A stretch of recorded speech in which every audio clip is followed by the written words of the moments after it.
जी भाई, अस्सलाम वालेकुम। आज हम करेंगे मार्जिनल एब्जॉर्प्शन। ठीक है ना। मार्जिनल एब्जॉर्प्शन क्या है भाई? दो तरीके हैं प्रॉफिट और लॉस कैलकुलेट करने के, यानी कि मार्जिनल से भी आप इनकम स्टेटमेंट बनाएं और एब्जॉर्प्शन से भी आप इनकम स्टेटमेंट बनाना सीखनी है। ठीक है बेटा। तो हम इसको एज एन एग्जाम्पल देखते हैं। पहले समझें कि मेरा एक काम है बॉटल्स बेचने का। ठीक है ना। अब उस बॉटल्स को बनाने की जो वेरिएबल कॉस्ट है वो है 5। अब इमेजिन करें रेंट है आपका 10,000, यूनिट्स हैं आपके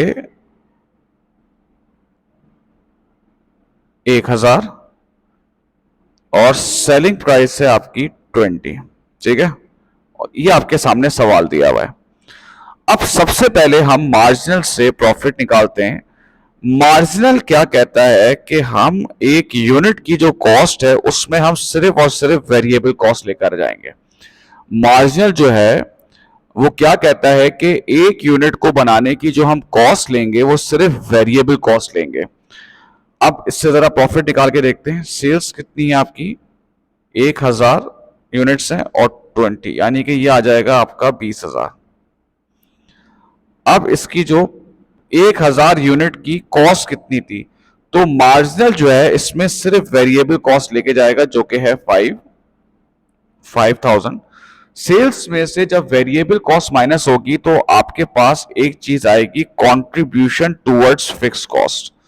यानी कि यहां से जो पैसा है हम फिक्स कॉस्ट में कंट्रीब्यूट करेंगे और जो पैसा बचेगा वो प्रॉफिट हो जाएगा। इसके बाद आ जाएगी फिक्स कॉस्ट जो कि आपकी रेंट है 10,000 और ये आपका बेटा आ गया प्रॉफिट। देखो, मार्जिनल कॉस्टिंग क्या कहता है कि एक यूनिट की कॉस्ट में हम वेरिएबल कॉस्ट शामिल करेंगे और फिक्स कॉस्ट को हम एज अ पीरियड कॉस्ट लेकर आएंगे। Now what is a period cost?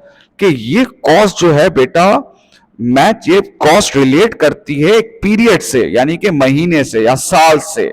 इसका ताल्लुक प्रोडक्ट बनाने से नहीं होता। तो मार्जिनल कॉस्ट क्या करती है कि जितनी भी फिक्स कॉस्ट होती हैं इसको एज अ पीरियड कॉस्ट लेती है। मेरी बात सुनो। देखो, मार्जिनल का मतलब क्या होता है?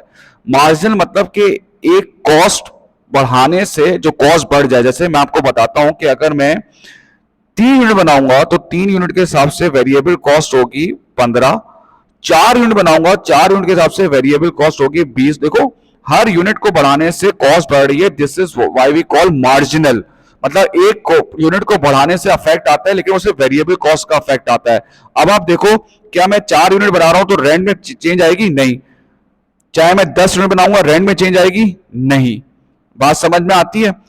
तो इसीलिए मार्जिनल क्या कहता है कि यूनिट कॉस्ट में हम वेरिएबल कॉस्ट शामिल करेंगे और फिक्स कॉस्ट को as a period cost. Period cost मतलब जिसका ताल्लुक यूनिट बनाने से नहीं है, जैसे मैंने आपको यहां पे दिखाया, यूनिट बनाने से नहीं है, एक पीरियड से।